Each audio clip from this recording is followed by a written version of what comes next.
কৈ শুনা কেনে কৈ আজি ৰাতি যেতিয়া কুবেৰৰ হেনা সৈন্যবিলাক নিদ্ৰামগ্ন হ'ব তেতিয়া হেনা চাউনি তোমাৰ কাটি শেষ কৰি দিবা কিন্তু তাৰ আগতে কুবেৰৰ পুষ্পক্ৰত চুৰি কৰি মোৰ হাতত দিবা তাৰ গছে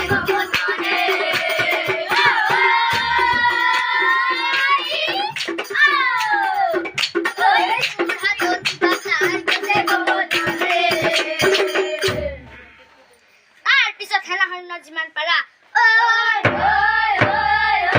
কাটি শেষ কৰিবা ৰাজ্য বনাবলৈ আমি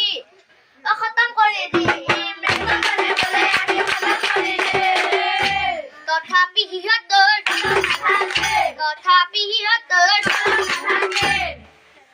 ভাইহঁত বল ৰাতি বহুছে বল